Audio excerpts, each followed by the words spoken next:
Today we'll be looking at a particular topic which is more towards why is it more important to develop a clan that's closed rather than going to a kingdom which is open and start over. Now, there are different type of arguments out there, but I truly value that it's better off starting a clan when a kingdom is closed off than rather than it's open. The reason is because in my own experience, this is my own, but I think many of you should share this, is that when you go and start a new clan in a new kingdom, first of all, it's already saturated. Every clan has already taken all the good players from that kingdom and they're kind of already worked their own little networks among themselves. So they're kind of their own community. When you come in as a foreigner, you jump into their territory, they're going, who's this guy? Who's these members? Are they trying to take over? Are they have bad or good intentions? We just don't know. And with that in mind, I find that it's actually harder to recruit more people to join you unless you've got some establishment built slowly within that kingdom, depending how you play out with their ROE and how you respect it. Okay, and those who don't remember what it is, ROE is rules of engagement. This more applies especially for once the bubble kingdom pops and you decide to take the extra step. Now, from your own experience, you guys already know when you play within your own kingdom, when you start out there, you have to realize that everyone starts to build their own groups, right? And from that, you also start to see the admin stop sending more players in. In fact, it actually completely stops. It does reach that point. And when that happens, bam, straight away, you're now in a point where this is all you're gonna have, unless people start traveling, and their reasoning can differ completely. You got some who are coming over due to politics, other people because there's a lot of hate going on in their own clan, a lot of trouble happening, you don't know, their own business, and if they choose to share or not to share, or lie about it, well, it's on them, right? But the thing is though, when they finally come to your kingdom, they go, hey, I wanna join you. For example, I wanna join you TBF, I heard you guys are a great clan, blah, blah, blah, and go from there, but then you don't trust them. And I find on a personal level, when I tried to open up a new clan in New Kingdom, I had that same problem. I came there going, who are you? What do you want from us? Are you gonna respect us? And that's the kind of vibe I'm kind of getting from all the players out there. And I actually get less attention to my team, so I can't really build up a strong community and also build a clan. So it ends up failing. And then I learned that, you know what, this doesn't work. It just doesn't work. For those who have successfully did that, from going from an open kingdom, from going from your kingdom just popping and going to a new kingdom and establishing one from scratch, I'd love to hear your story. So if you do want to share that, please reach out to me. I want to hear how you did it. Or if you just want to share a story, just put a comment down below and we can chat, go on a Zoom call, whatever works for you, But besides the point, my point of view is that it's better to go in a closed kingdom. And this is my points, I think it's important. When you go into a closed kingdom, you're starting from scratch. No one knows who you are. And it doesn't matter how senior or how noob you are. It doesn't matter because you're starting out from the bottom. You're starting out where everyone else is, and you're starting to build yourself within the kingdom. You're starting to build a personality, a profile, right? Because just like anywhere new, you're starting a new job, they don't know who you are, you start building friends, you're getting relationships, and you start to get connections, you build your networks. This game builds on that. It's a game that really, puts us all together and we work together as a team. But you gotta build that profile first. You gotta build that, that personality where they go, I know this guy and he's pretty cool. His clan is the right group to go to. And this is kind of what you're playing at when you're doing this. So I find when you go into a closed kingdom, you've got that ability to do that. So if you want to start over a leader and you want to build a clan, that works because you already got so much people. The admin are from so much people in your kingdom to be able to really take on and build them and mold them to the way you want them to go, rather than saying to yourself, you know what, I can't really do this because I'm playing in the dark here, and you're kind of like reaching out, you should join, and you're reaching out, but it's hard. It's very, very, very hard to do that unless you've got you're kind of building some establishment with everyone else. So by doing a closed kingdom, you're going to be able to build your clan up to whatever degree that you're capable of and go beyond. And when you do that, right, you already know what's going on there. You would have some experience. Well, maybe you haven't, but in this case, I'm speaking more that you have. So you've been a leader before, you know these specs, but you just don't know how to build that clan. My advice, go to a closed kingdom. Start fresh again, do it all over again. But don't put too much into it because your main account is the one's gonna come in and help you out.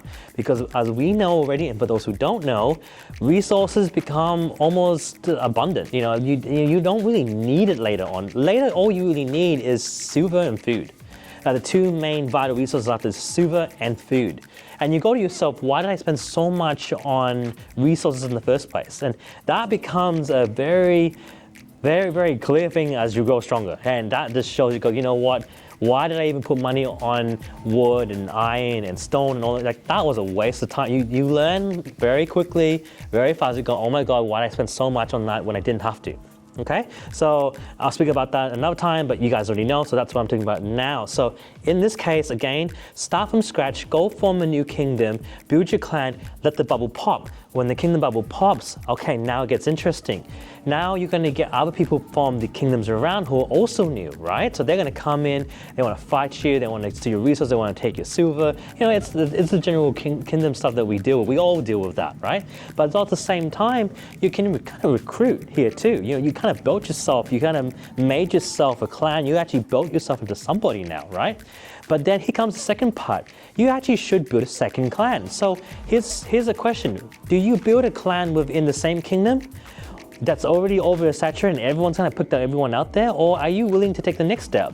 My advice, do it all over again. Go to another closed kingdom and hear me out. I'm gonna have a lot of suggestions here and a lot of self-opinions down below. But the thing is, I think it's better that you do that because if you really look at it properly, while you are now an official clan of 100 players, you've achieved that goal. You're a leader, you know, the people love you, you're in the direction that you're heading to and everyone else is growing with you. So that's exactly what you want.